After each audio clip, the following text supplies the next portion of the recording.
বাংলাদেশ তার সার্বভৌমত্ব রক্ষা করবে, অন্য দেশের হস্তক্ষেপ চায় না বলেছেন পররাষ্ট্রমন্ত্রী।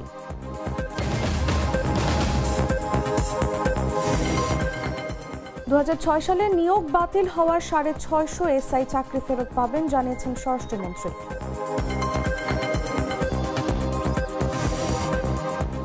সরানো হলো তাজুলকে। ট্রাইব্যুনালের নতুন chief prosecutor advocate Aminul Islam. 6 city কর্পোরেশনের নতুন প্রশাসক নিয়োগ। ফ্যামিলি কার্ডের মতো কৃষি কার্ড বিতরণ শুরু হবে শীঘ্রই জানিয়েছেন তথ্যমন্ত্রী।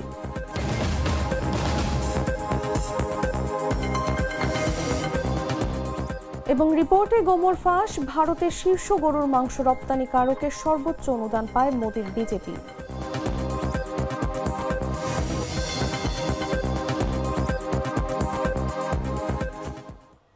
এতক্ষণ শুনছিলেন সংবাদ শিরোনাম। দর্শক, আমন্ত্রণ সন্ধ্যা 7টা নিউজে, সাথে আছি আমি তাসলিমা তিথি।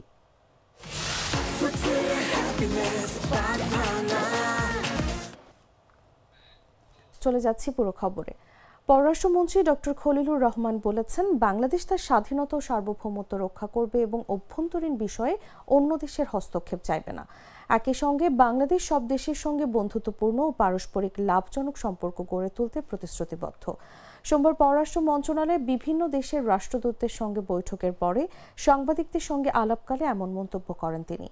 ডক্টর খলিলুর রহমান বলেন, গতকাল থেকে আমাদের দেশের বিদেশে নিযুক্ত রাষ্ট্রদূতদের সঙ্গে আমরা বৈঠক শুরু করেছি।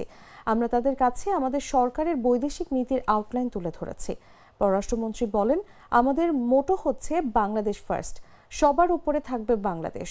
আমরা স্বাধীনতা ও সার্বভৌমত্ব রক্ষা করব, পরস্পরের অভ্যন্তরীণ বিষয়ে হস্তক্ষেপ করব না এবং আমাদের নীতিমালা হবে পারস্পরিক স্বার্থ, ন্যাশনাল ডিগনিটি ও জাতীয় মর্যাদার উপর ভিত্তি করে।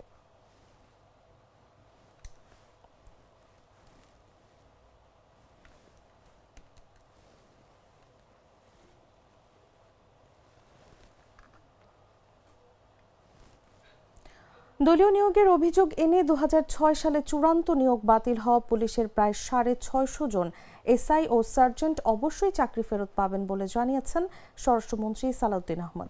সোমবার দুপুরে সচিবালয়ে স্বরাষ্ট্র মন্ত্রণালয় আইন শৃঙ্খলা রক্ষাকারী বাহিনীর প্রধানদের সঙ্গে বৈঠক শেষে সাংবাদিকদের এক প্রশ্নের জবাবে তিনি কথা জানান। নিয়োগ বাতিল হওয়া পুলিশ কর্মকর্তাদের বিষয়ে স্বরাষ্ট্রমন্ত্রী বলেন, তাদের ফাইলটা প্রধান উপদেষ্টার দপ্তরে পেন্ডিং ছিল, শেষ পর্যন্ত অনুমোদন করেনি। তারা ন্যায় বিচার পাবেন। আদালতের রায় অনুসারেই তাদের চাকরি ফেরত পাওয়ার বিষয়টি স্বরাষ্ট্র মন্ত্রণালয় থেকে প্রধান উপদেষ্টার দপ্তরে জানানো হয়েছিল। কী কারণে সেটা অনুমোদন হয়নি জানি না, তবে অবশ্যই তারা ন্যায় বিচার পাবেন, নিয়োগ পাবেন।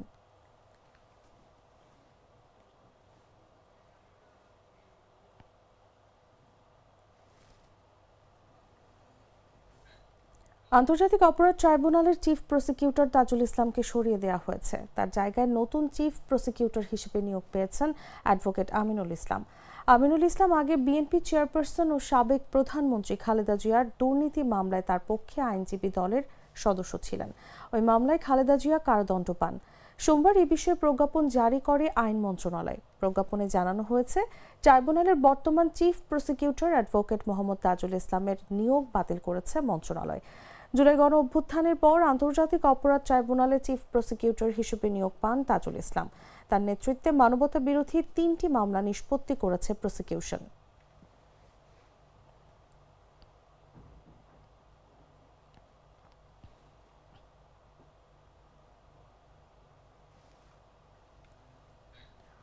ঢাকার 2 সিটি কর্পোরেশন সহ দেশের 6 সিটি কর্পোরেশনে প্রশাসক নিয়োগ দিয়েছে সরকার। এই নিয়োগ দিয়ে রোববার স্থানীয় সরকার বিভাগ থেকে প্রজ্ঞাপন জারি করা হয়েছে। তবে এবার আমলাদের পরিবর্তে রাজনৈতিক ব্যক্তিত্বদের প্রশাসক হিসেবে নিয়োগ দেওয়া হলো। ঢাকা দক্ষিণ সিটি কর্পোরেশনের প্রশাসক নিয়োগ পেয়েছেন মোহাম্মদ আব্দুস সালাম। অন্যদিকে মোহাম্মদ শফিকুল ইসলাম খান ঢাকা উত্তর সিটি কর্পোরেশনের প্রশাসক হয়েছেন। এছাড়া Nazrul Islam Manju Khulna city corporation, Abdul Kayum Chowdhury Sylhet city corporation, Mohammad Sakhawat Hossain Khan Narayanganj city corporation এবং মোহাম্মদ শওকত হোসেন সরকার গাজীপুর সিটি কর্পোরেশনের প্রশাসক নিয়োগ পেয়েছেন।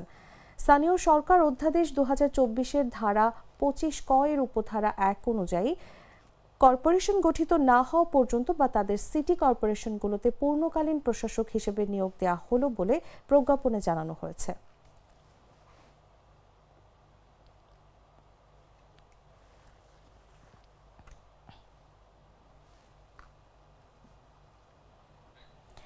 দেশের কৃষকদের নানা সুবিধার আওতায় আনতে শীঘ্রই ফ্যামিলি কার্ডের মতো কৃষি কার্ড বিতরণ শুরু হবে বলে জানিয়েছেন তথ্য ও সম্প্রচার মন্ত্রী জহিরউদ্দিন স্বপন।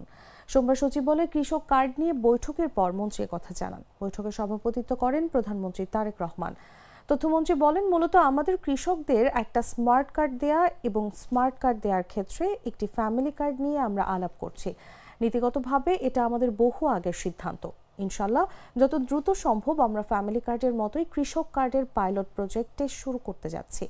ঈদের আগে কি কৃষক কার্ড বিতরণ শুরু হবে এ বিষয়ে তিনি বলেন, সময়টা এই মুহূর্তে বলা যাচ্ছে না, কারণ সময়ের সঙ্গে তো প্রস্তুতির অনেক বিষয় জড়িত। তবে আমাদের প্রধানমন্ত্রীর নির্দেশ এবং তার পরামর্শ হচ্ছে যত দ্রুত সম্ভব এটা করা যায়।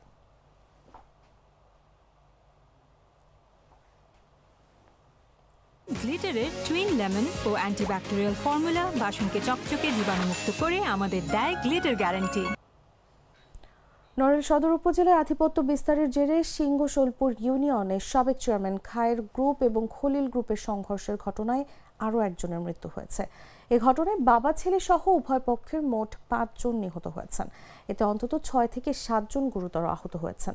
সোমবার ভোর 5:30টার দিকে উপজেলার বড়কুলা গ্রামে এই সংঘর্ষের ঘটনা ঘটে। নড়াইলের পুলিশ সুপার আল মামুন শিকদার বিষয়টি নিশ্চিত করেছেন। পুলিশ ও স্থানীয় সূত্র জানায়, সদর উপজেলার সিংহ-সোলপুর ইউনিয়নের সাবেক চেয়ারম্যান খায়ের ও খলিলের লোকজনের মধ্যে দীর্ঘদিন ধরে বিরোধ চলছিল। এর জেরে সোমবার ভোরে বড়কুলা এলাকায় দুপক্ষের মধ্যে রক্তক্ষয়ী সংঘর্ষ হয়।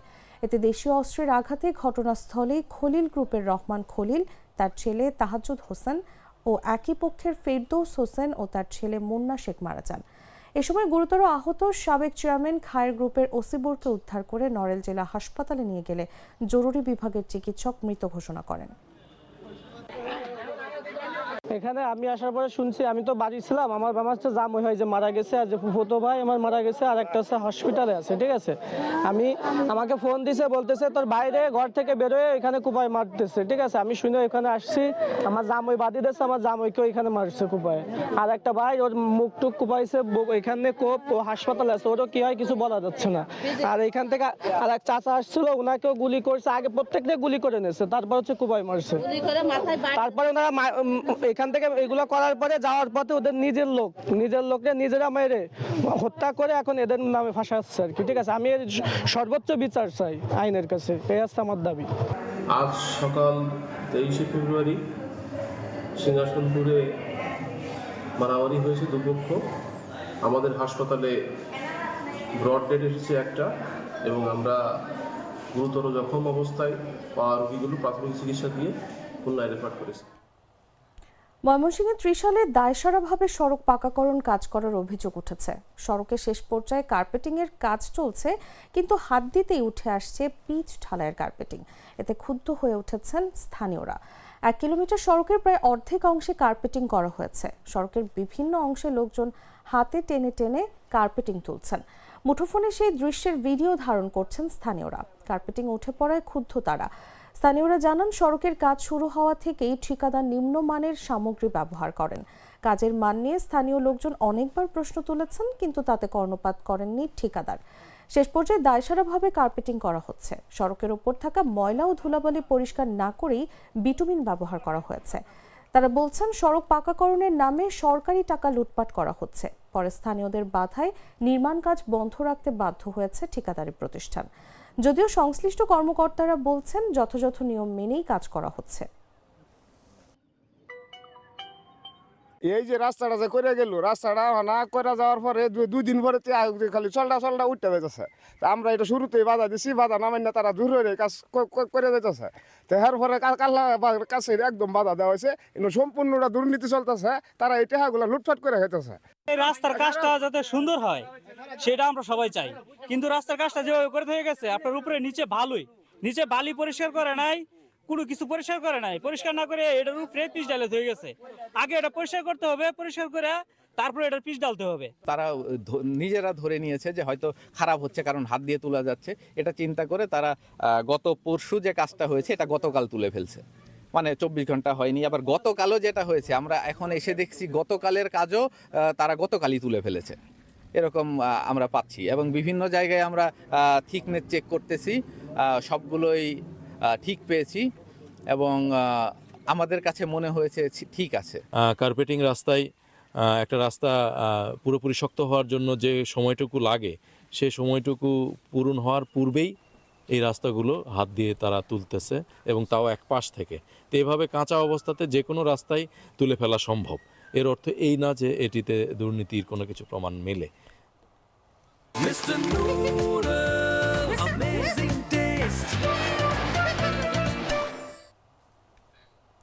জানাবো আন্তর্জাতিক সংবাদ।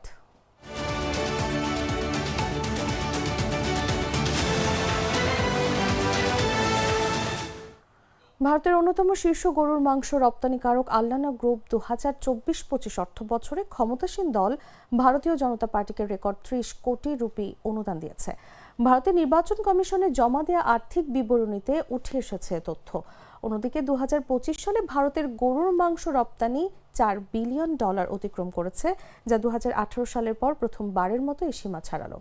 ভারতীয় বাণিজ্য মন্ত্রণালয়ের তথ্য অনুযায়ী একই সময়ে আল্লানা গ্রুপের প্রধান রপ্তানি প্রতিষ্ঠান আল্লানা সানস প্রাইভেট লিমিটেডের প্রায় 2018 সালের পর প্রথমবারের মতো 10,000 কোটি রুপি ছাড়িয়েছে। শাসক দলের পক্ষ থেকে গরুর মাংস নিয়ে কড়া অবস্থান থাকা সত্ত্বেও কেন এ খাতের একটি প্রতিষ্ঠান বিজেপিকে বিপুল অর্থ সহায়তা দিচ্ছে, এই প্রশ্ন উঠছে রাজনৈতিক মহলে। ভারতীয় সংবাদ মাধ্যম স্ক্রলকে দেয়া প্রতিক্রিয়ায় আল্লানা গ্রুপের নির্বাহী পরিচালক ফৌজান আলাভি বলেন, মোদী সরকারের আমলে টেকসই প্রবৃদ্ধির জন্য ইতিবাচক রূপান্তর ঘটছে এবং বিকশিত ভারত গঠনের লক্ষ্যে গ্রুপটি ইতিবাচক অবদান রাখতে চায়।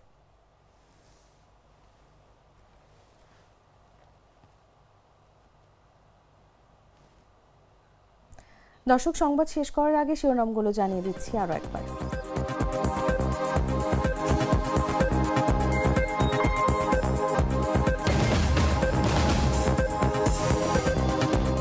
বাংলাদেশ তার সার্বভৌমত্ব রক্ষা করবে, অন্য দেশের হস্তক্ষেপ চাই না, বলেছেন পররাষ্ট্রমন্ত্রী।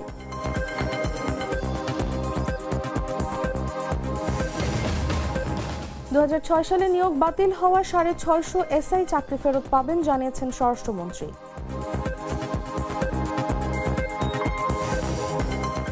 স্বর্ণ হলো তাজুলকে, ট্রাইব্যুনালের নতুন chief prosecutor advocate Aminul Islam. 6 city কর্পোরেশনের নতুন প্রশাসক নিয়োগ। ফ্যামিলি কার্ডের মতো কৃষি কার্ড বিতরণ শুরু হবে শীঘ্রই, জানিয়েছেন তথ্যমন্ত্রী।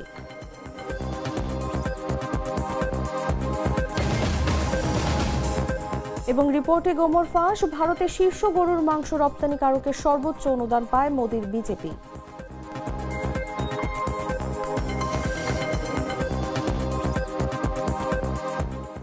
দর্শক, এই ছিল এখনকার মতো। প্রতি মুহূর্তে সর্বশেষ খবর জানতে ভিজিট করুন jagonews24.com। ফলো করুন আমাদের ভেরিফাইড ফেসবুক পেজ এবং সাবস্ক্রাইব করুন জাগো নিউজের ইউটিউব চ্যানেল। ধন্যবাদ সবাইকে।